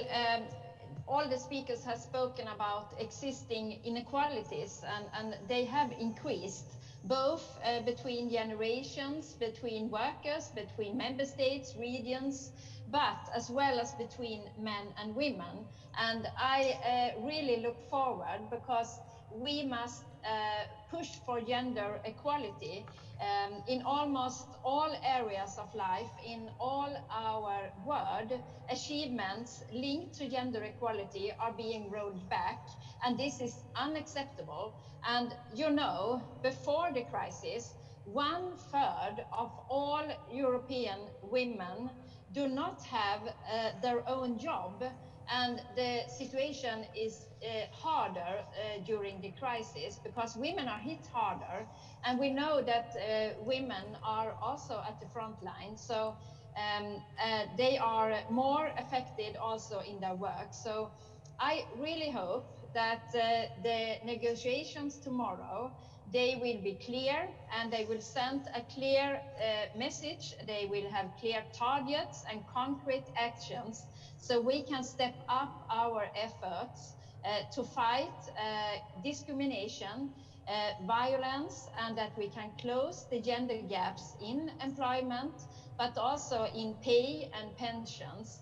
Because we need to say to the young generation that we take responsibility for your future, and therefore we need a strong welfare state in all the member states, and we need public services, and we need to push for all these very important issues about gender equality, and of course a green economy, a green society. Thank you very much. Thank you, Hélène. I'd like to have one final question, right over to you. That the question of taxation, because Manuel, you're on that subcommittee on taxation, and we've talked about this before, you and I, about the digital tax. Probably a lot of leaders tomorrow are going to be saying, how are we going to pay for all this? Well, they're going to have to raise money through different ways, and maybe what is the chance that we can have a digital tax soon? Well, I think there is a bigger chance now. We have had, as Europe, we took important decisions on creating this kind of new taxes, and plus putting them as own resources for the European budget, so not just then handing all the money away to the member states, because we do need to strengthen the European budget so that we can do all those things that we referred to at the European level and not always only counting on the member states. And yes, it is more feasible now because the Biden administration is now on board as well for this new corporate taxation, fairer corporate taxation, so that the big multinationals of the digital, and not just the digital, they would pay a fair share of taxes. And also, what we are doing at the OECD level also goes into the direction of these offshores that we have all around the world. This has to stop, right? And this is also the kind of negotiation we are having at the OECD level. So all of this will create, hopefully, more resources, a fairer taxation, because we do need, as you said, the resources to finance the recovery, and to finance these policies when we want to tackle child poverty, to finance the Green Deal, because that also needs resources. So we need that. And now we have a path, we have an idea, a concrete idea that we are discussing and approving, hopefully, at the OECD level, and then we have to implement it here in Europe. And I wouldn't like to see any excuse by any member state saying, no, I don't want these taxes to go higher because I compete through taxes. That's unacceptable. Competition within Europe through taxation is completely unacceptable, because that's just a race to the bottom that is impeding us to have decent pensions, to have decent child guarantees, child benefits. No, we do not accept any kind of race to the bottom, and we will not accept that from any member state. No race to the bottom. There's a hashtag quote, okay. We can pose a couple more questions because we're waiting for the next panel to get all of our high-level people together. It's taking a little bit of time, so I'm going to go over to Luca again. And in a recent webcast, I talked with Thea Jark, who is Itak Youth. Yeah. Thea Jark. And I asked her about this Future of Work report that her group released. And it has a number of aspects that actually could apply to not just to youth, but to others. About the gig economy, about rights related to digitalization, such as the right to disconnect, lifelong learning, as we talked about with the the elderly question, the person from the elderly person, and the idea of rights for trainees who have these internships that just continue to roll over and they don't get paid or get paid very much. What would you like to see in this Porto Declaration that addresses that kind of thing, these concerns that were raised in the Future of Work report? Yeah, well, I mean, the perspective of TEA, as all the other young people in Europe, is exactly to guarantee a decent future for them in terms of work. And of course, if we continue just proposing to have precarious jobs or endless training with no pay, that's exactly not the future that we have to build up. Of course, we have to take into account the transformations that are going to happen in the labor market, because climate change, digitalization, now telework, and many other things, I mean, that are happening all around are going to have an influence, I mean, in reshaping the labor market. And we cannot even imagine that we will have only one kind of working contract or working status. So the problem is how we really guarantee that everybody, wherever is the working status, wherever is the sector or the type of work they are performing, can have a decent job. And having a decent job means having, as I said before, a decent salary, and this can be achieved only through strong minimum wages and strong collective bargaining. It means having their health and safety protected, and this can be achieved only through decent legal frameworks with obligations and sanctions, and this means having also a decent social protection. Yeah. And by the way, the ILO, in the Commission for the Future of Work, International Labour Organization, exactly, we want a global social protection fund and a social contract at global level. This is exactly what we need to shape a decent future of work for everybody. Okay, well, but what about this youth guarantee? Been talk about that for quite some time. Where are we with that? A youth guarantee being that if a youth is out of a job or out of school, they should have some kind of offer of a job or education or internship within 4 months. There's been a lot of talk about that. Where are we now with that? Well, we know perfectly how it went, the first wave of the youth guarantee. These offers came, but they were just for training or traineeship, never for a job. And why? Just because the first edition of the youth guarantee was based on the economic policies that were implemented at that moment. And at that moment, we were implementing a jobless recovery. All the money was invested just for profits and productivity. And there was no attention and no focus on job creation. So the second wave of the youth guarantee that is starting now, thanks to Nicolas Schmit and to the different frameworks that surround, let's say, the second youth guarantee, these measures have to make sure that we can also offer jobs, decent jobs to young people. And the only way to do it is to change the economic policy and focus on investment for job creation. Okay, and in this summit, in this Porto summit, how would you like to see that youth guarantee strengthened? But it's exactly about making sure that the targets of the pillar, employment in particular, means job creation. And the job creation is financed through the multi-annual financial framework and through the investment that is contained in the recovery strategy of the European Union. But this means that the economic policy must serve job creation, must serve social protection, must serve public services. The money has to go where it's needed. And where it's needed now is to recreate our social model. Pedro Marques, one other question, Pedro, about regional development, because you are on that committee on regional development. How do you address that concern in this Porto Declaration, in what's going to be talked about the next day? It is actually foreseen that this is one of the important discussions, and we do hope that the regional dimension of the transitions is well handled in this declaration, because there is a regional dimension and there is an issue with regional cohesion that will arise from the Green Deal, the green transition, the digital transition, because the impact in different regions is completely different. In rural areas, in urban areas, in most remote areas in Europe, the impacts are completely different. Yeah, there's when you talk about transportation, a huge gap. Cost of transportation, cost of energy, all of that. So obviously, if there is a different impact from region to region, there must be also a way to address it differently. That's what we did recently with the Just Transition Fund.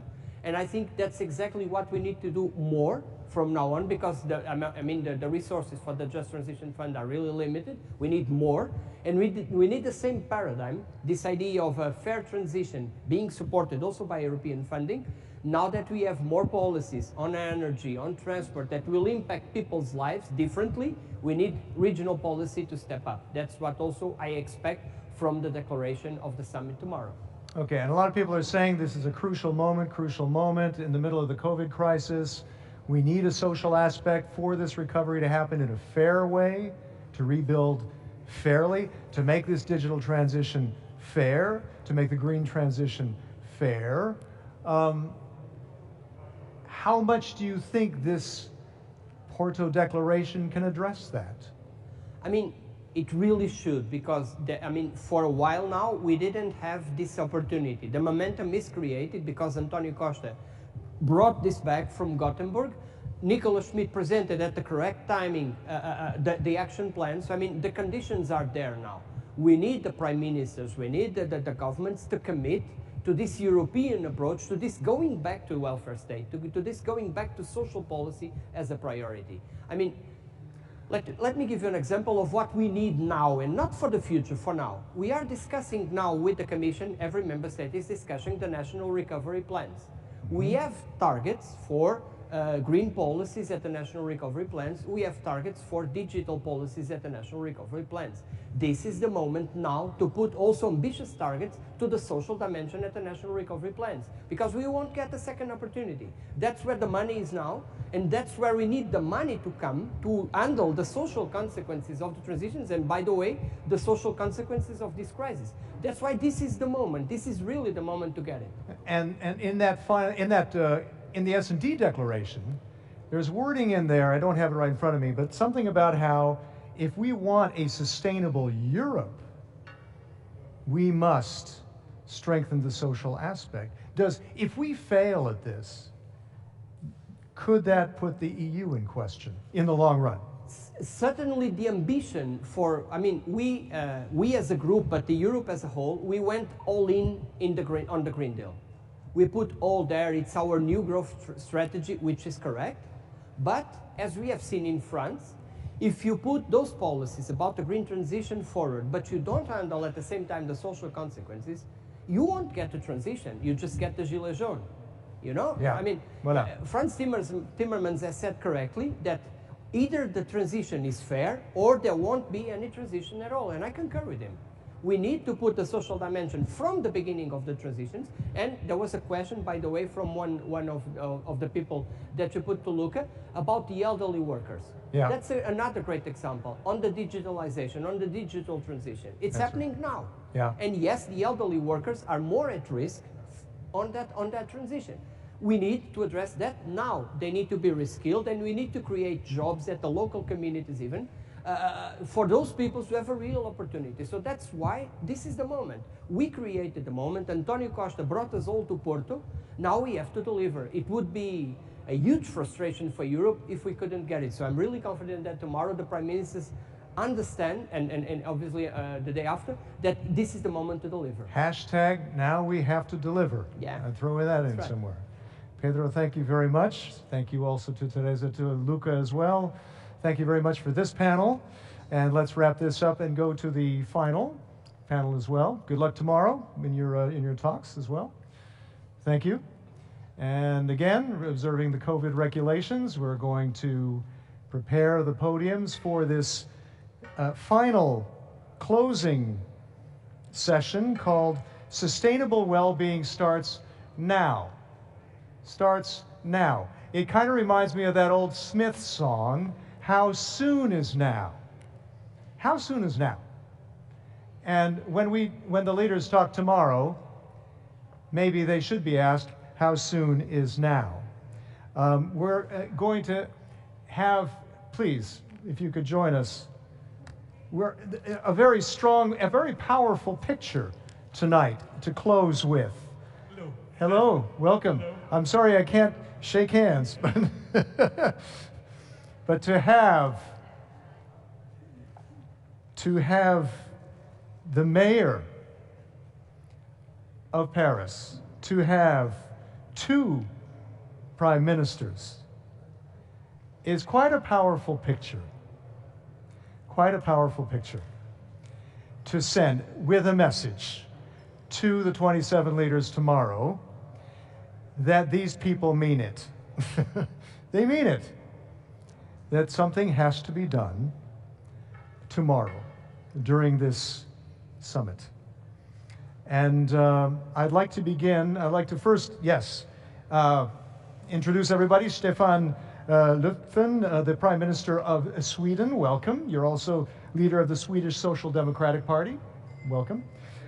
Anne Hidalgo, Mayor of Paris, bonjour. Antonio Costa, again, Prime Minister of Portugal, welcome back, yeah? No, wait a minute. Antonio, you're over there. I'm getting it mixed up. No problem. So sorry. Antonio, you switched. It's vulgar. I see. Right. Sergei, you threw me off. All right. Sergei Stanishev, President of the PES, we saw you earlier. And Iratxe. Welcome back, Iratxe. García Pérez, President of the S&D Group, welcome.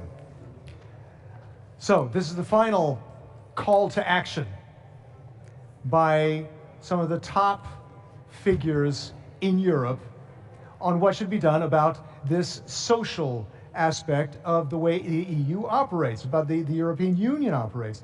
Let me begin with Anne Hidalgo. Quel est le point de vue du social, de la perspective d'une maire d'une capitale, où moi j'ai habité pendant 7 ans, et le lien entre le social et l'environnement, comme vous cherchez à faire à Paris en fait? Très bien. Merci. Tout d'abord, un grand merci au PSE pour cette invitation, et puis merci bien sûr à Antonio Costa d'avoir porté dans la présidence européenne, cette présidence portugaise, d'avoir porté ce message très très fort sur le lien entre le social et aussi les révolutions, qu'elles soient sur l'écologie ou sur le digital. La perspective qui est devant nous est une perspective très très importante. Je crois que nous le savons tous, nous sommes à un moment historique, à la fois pour l'Europe mais aussi pour le monde. La pandémie a bouleversé nos économies, nos systèmes sociaux, nos démocraties. Et aujourd'hui, nous avons cette opportunité, grâce aux décisions qui ont été portées au niveau européen, de porter des politiques très concrètes pour engager les transformations de notre économie, pour que nous allions vers une économie verte et pour une économie décarbonée. Le Green Deal, d'ailleurs, est une très très bonne nouvelle pour l'ensemble des Européens et des villes européennes. Et puis, il y a aussi, évidemment, cette prise en considération du fait que sans le social, sans de la justice sociale, sans un travail vis-à-vis des classes moyennes dans nos différents pays, mais aussi des plus fragiles, nous ne pourrons pas nous en sortir. Et la perspective que je voudrais porter ici, c'est celle des villes. Je pense que nous avons besoin, très fortement besoin, d'une véritable alliance, d'une forme d'alignement de différents niveaux de gouvernance. Le niveau européen qui donne le cadre, qui a posé d'ailleurs les conditions d'un plan de relance très très ambitieux, est un cadre absolument indispensable. Les États qui évidemment doivent pouvoir, dans la souveraineté qui est la leur, accompagner ces transformations économiques et ces transformations sociales. Les deux vont ensemble, sinon rien ne peut se passer. Les villes, les niveaux locaux, et je veux vraiment insister là-dessus, si nous voulons que ces orientations, ces objectifs, cette vision qui est portée aujourd'hui par l'Union européenne puisse se traduire concrètement dans la vie des citoyens européens et qu'ils deviennent aussi des acteurs et des défendeurs de cette Europe qui doit être plus concrète pour eux, il faut impliquer les villes. Les villes sont les espaces, les gouvernements à échelle humaine où nous pouvons organiser justement cette cohésion. Les villes sont un lieu extraordinaire pour faire en sorte que convergent les besoins des entreprises, les visions des entrepreneurs et du secteur privé, bien sûr les politiques portées par les États et l'Union européenne, mais surtout l'adhésion et la mobilisation des citoyens qu'ils soient d'ailleurs des citoyens dans le monde du travail, et tout ce qui est dit sur la mobilisation dans le monde du travail est exceptionnel, mais aussi les citoyens qui trouvent des solutions, parce qu'on a la chance en Europe d'avoir partout des citoyens très très créatifs. Mon message principal, c'est que vraiment on doit arriver à conjuguer ces différents niveaux de gouvernance et donner une place plus grande et peut-être des liens plus directs aussi entre les villes et le niveau de gouvernance européen. Prime Minister Löfven, you are going to be sitting at the table tomorrow with 26 other leaders. How much do you think that the elements of the S&D declaration on social issues can be integrated into that Porto declaration on the social aspect? To a large extent, and I expect, because we need a clear social dimension into everything what we do. Look, the whole economy, societies, everything is built on ordinary people's work. It's labor. So I think it's obvious that we need a much stronger social dimension to just put people at the very center. So no matter what we talk about, we need to think, how do we improve people's lives? Because for too long time, this cooperation, which is very important, I mean, the European Union, for too long time has been regarded for something for the capital flow, the goods flow, which is good because we need it. But that's our means. That's a tool for us. But at the very center, how do we improve people's lives? So I expect it to be very, very close aligned. How much do you think we could perhaps see a child guarantee, a stronger youth guarantee, a minimum wage EU-wide? Well, as perhaps many know, a European minimum wage is not exactly my medicine. I think we need to improve minimum wages. We need to improve. So when we develop our economies, of course, workers, employees need to improve their living standard. That's important. Exactly how we do that, in my view, we should manage that. We have a Portuguese culture, a Swedish culture, a German, and so on. But because the point with the social, the pillar was to build upon 20 principles and then act from our different national cultures, traditions, but to follow them and measure and see how do we proceed. But I do also see that we need some minimum standards. Working environment is such a subject, I think, where we need to have a closer limit. Prime Minister Costa, you are also going to be sitting at that table tomorrow, and congratulations for organizing this, by the way, and having the rotating EU presidency, and for inviting us here, actually. Thank you very much. How optimistic are you that the aspects from the S&D declaration can be worked into the Porto Declaration? Bom, muito obrigado a todos. Isso. Please, go ahead. Tempo para... Não, muito obrigado a todos, a Iratxe, por me ter convidado a estar aqui.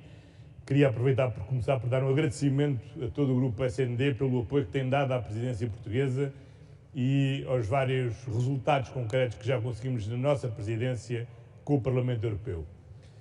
Eu creio que a realização da Cimeira Social e o pilar social da União Europeia é uma grande vitória da nossa família política.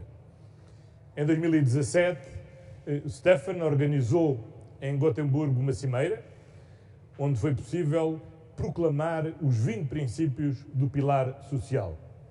Em março passado, um comissário socialista, Nicolas Schmit, apresentou o plano de ação que faltava para concretizar os princípios e pôr em ação os princípios. E estamos agora, numa presidência que cabe a um governo socialista, organizar precisamente esta Cimeira Social, que pode amanhã ser assinalada por um momento histórico, onde pela primeira vez vamos ter um acordo tripartido à escala europeia, juntando os sindicatos, as associações representativas das empresas, da sociedade civil, a assinar em conjunto com o Presidente do Parlamento Europeu e a Presidente da Comissão o compromisso do Porto sobre a execução do pilar social. E espero que depois de amanhã o Conselho aprove também o endosso político do plano de ação apresentado por Nicolas Schmit. Portanto, eu acho que a nossa família política tem bons motivos para estar orgulhosa daquilo que já se conseguiu. Temos princípios, temos um plano de ação, vamos ter um apoio social assinado e um compromisso na execução do plano de ação e depois ficamos com a estrada aberta para a execução do plano de ação. E o plano de ação depois, naturalmente, desenvolve-se em diferentes dimensões. Desenvolve-se, desde logo, presente em todas as políticas. Desde logo, os diferentes planos de recuperação e resiliência que estamos a elaborar têm que ter em conta o que é o plano de ação, para os direitos sociais. Há diferentes iniciativas legislativas, umas já apresentadas, outras por apresentar, que porão em prática o plano de ação. Umas mais consensuais, outras menos consensuais, mas por exemplo, é muito importante, já apresentada, sobre a transparência salarial para combatermos o gap salarial entre homens e mulheres. Muito importante as iniciativas sobre a conciliação da vida pessoal, familiar e profissional. Mas a existência desse plano de ação é sobretudo importante para termos sucesso nas grandes políticas que a União Europeia decidiu. Nós decidimos que a reconstrução assenta na dupla transição climática e digital, é fundamental, mas não podemos ignorar que para essas duas transições terem sucesso é fundamental termos um sólido pilar social. Um sólido pilar social que invista na formação, nos skills, upskills, reskilling das pessoas para que todas possam participar nessa transição, que investam na ciência, na inovação, para que as nossas empresas possam ser cada vez mais competitivas e garantam uma proteção social sólida para que ninguém fique deixado para trás. Porque é evidente que esta transição é essencial, mas esta transição tem riscos. A transição digital vai aumentar a automação, vai libertar seguramente tempo livre para os trabalhadores, vai libertar muitos trabalhadores de tarefas rotineiras, pouco criativas, que as máquinas podem substituir. Mas coloca uma questão, que é a oportunidade que temos que dar às pessoas que ocupavam esses postos de trabalho de terem novas oportunidades na vida e não serem deixadas para trás. A transição climática é absolutamente fundamental. Portugal orgulha-se de ser indicado pela Comissão Europeia como o país que tem melhores condições de assegurar, de alcançar o objetivo dos 55% de redução. Mas isso tem custos. Acaba de encerrar há poucos meses, aqui precisamente neste Conselho de Matosinhos, uma refinaria. É um enorme ganho para a redução das emissões de CO2.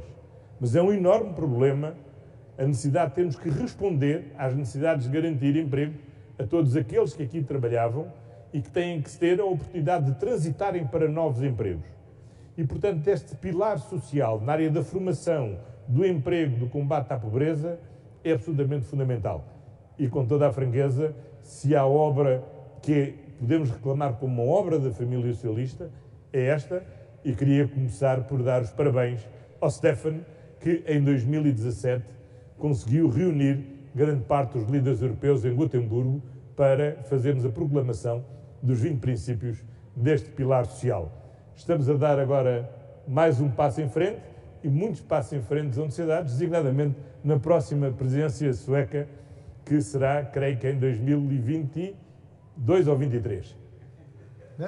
That's an interesting point, that Gothenburg in Sweden, how does it feel to get from Gothenburg to Porto, as far as this goes, the social? It feels great. And I'm very glad that you, Antonio, took this torch and you took it from Gothenburg to Porto. And by doing so, you made it stronger. The pillars are stronger with this action. And this action plan that we're now deciding upon and acting is making this stronger. And as I said, when we took the decision in Gothenburg, we had one kind of situation, and we still felt the effects of the financial crisis. Actually, we did that. And we saw that people were mistrusting politics in general. And we said, we need to show that this is for the people. This cooperation is basically for the people. So with these principles, we could, as I said earlier, we could advance that. But what you're doing now, Antonio, with this is that you're taking it a step further. You're making it stronger. And of course, during our presidency, we have an election 2022. We're going to win for the third time. And during that presidency, we can advance this even further. Because now, given this crisis, what we need to do now with the recovery, building back better, all this must include a social dimension, because otherwise people won't be there. And now we need, I just want to tell you one thing more. I had a meeting with a committee in the parliament yesterday, because we always need that before we go to European councils. And I can tell you that the Conservatives were very, very irritated. And they said, look what you've done, you're destroying Europe with this social pillar. Are you proud? And I said, yes, I'm very proud. Because this is exactly what Europe needs now. So, and our family, I think we should be proud of what we're doing, because it's our values, it's our way of thinking, and putting people first and in the middle. That's the result that we have. But this is social democratic and socialist values that we are developing into a strategy for people. Madame la maire, Anne, si je pourrais me permettre de vous demander, quel serait votre message à Stéphane, à Antonio, aux autres chefs d'État demain pour vous aider à réussir à ce que vous voulez faire dans votre ville et les autres maires dans les villes, les grandes villes de l'Europe? Comment faciliter votre travail avec ce qu'on va faire demain? D'abord, je pense que l'Europe a posé vraiment une vision nouvelle qui fait du bien, et pour répondre notamment à cette pandémie. Mais on voit aussi que l'Europe, si elle n'est pas plus agile, plus rapide dans l'exécution de ses politiques, si les citoyens ne voient pas plus rapidement ce que l'Europe a poussé avec, bien sûr, les chefs de gouvernement, on risque de perdre du temps, on risque de passer à côté d'un moment dans lequel il faut s'engager totalement pour mener ensemble à la fois toutes les politiques de changement climatique, tout l'accompagnement des travailleurs dont les emplois vont être impactés négativement par le changement climatique. C'est clair que aller vers des énergies renouvelables, sortir des énergies fossiles, il va falloir accompagner des travailleurs qui sont ceux des énergies, qui travaillent aujourd'hui dans les énergies fossiles. Il va falloir aussi aller très très rapidement soutenir, j'y reviens, la classe moyenne partout dans nos pays. Parce que ce qu'on constate, c'est que la classe moyenne est fragilisée. Lorsque la classe moyenne se dit qu'elle prend tous les efforts en termes d'impôts, en termes de difficultés de vivre, en termes d'incertitude pour l'éducation de ses enfants, la classe moyenne doute. C'est ce qui arrive dans beaucoup de pays européens et dans les pays de l'OCDE. Et quand la classe moyenne doute, ce sont aussi nos institutions et nos systèmes démocratiques qui se fragilisent. Moi, j'attends de l'Europe que l'on ait une politique très très active qui aille aussi s'appuyer sur les acteurs locaux, sur le dialogue social, syndicats et entrepreneurs, renouer de ce fait avec la grande tradition de l'Europe sociale de Jacques Delors, et je crois que c'est ce qu'est en train de faire Antonio Costa.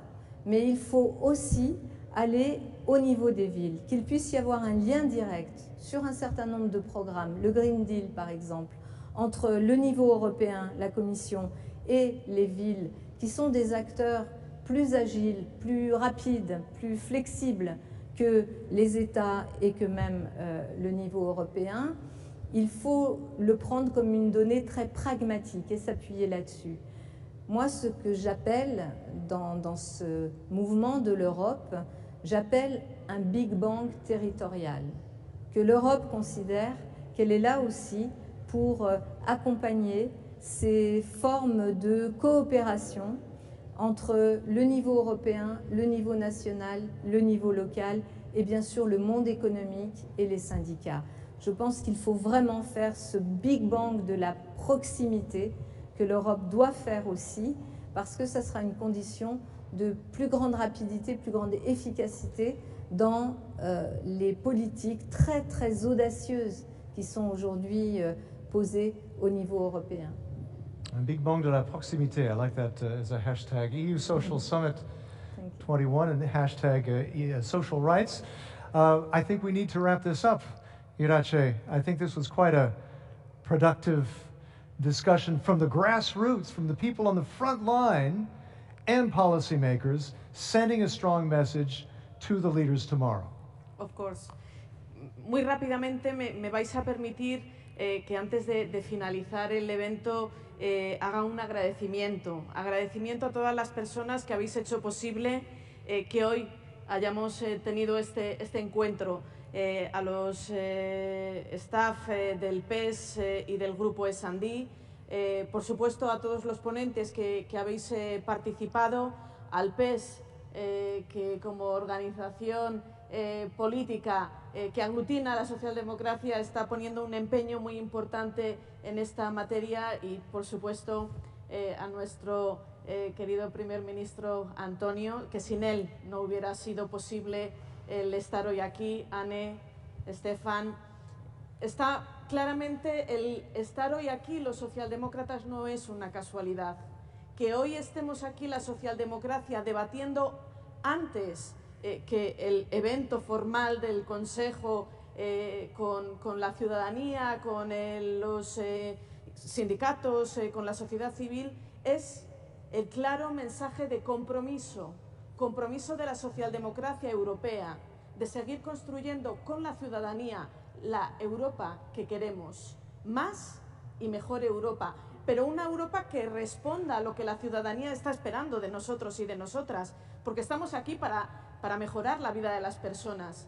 Hemos esforzado mucho, hemos volcado mucho tiempo en avanzar en el ámbito económico, y tenemos ahora un gran reto, que es conseguir que todos estos avances se consoliden de una forma justa. Tenemos grandes retos, la transición ecológica, la transición digital, pero debemos de hacerlo, abordarlo con una transición justa, no dejando a nadie atrás, no dejando que al final sean los más vulnerables los que tengan que pagar la factura de esta transición en la que estamos obligados a hacer, porque ya no es una opción, es una obligación, la lucha contra el cambio climático y la digitalización, pero con ese rostro social que solo la democracia puede hacerlo, liderando las políticas sociales, reforzando el sistema de bienestar social y también avanzando en una Europa más igual entre hombres y mujeres.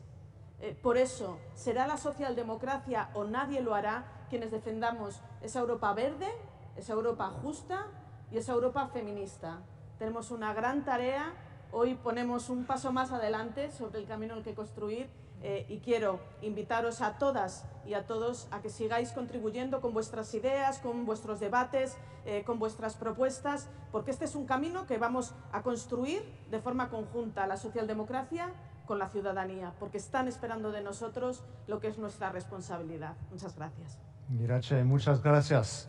A final word from Sergei, Stanishev, that I guess, as David Sassoli, the President of the Parliament, was saying earlier, he'd like to see a new beginning, that tomorrow could be a new beginning. What would you like to see tomorrow? How do you sum up what we talked about today, connecting those dots, like Iratxe said, of the digital aspect, of the green transition, of gender equality? There are so many dots to connect tomorrow. There are indeed, but you know, the most important conclusion which I make for myself listening to the whole debate is that all these women and men, they didn't shy away from difficult decisions. Because I'm quite confident that for Stefan, life would be easier if back in 2007, he would not raise the issue of a social summit in Gothenburg. But he did it. I'm sure also that for Antonio, it was a big challenge, political, diplomatic, to go ahead in the Portuguese presidency with this proposal. I know for sure that without the group, we wouldn't have the action plan from the Commission, because it was one of the conditions of the S&D group to support the Commission. We want a social action plan based on the 20 principles. I'm confident that for our mayors of big cities, smaller cities like Anne Hidalgo, it is vital to have social Europe, because we, socialists, created the welfare state in our homes, in our national states. And we are seeing the deficits in Europe. We are seeing inequalities rising. We are seeing that people are not sure about their future. They want economic protection.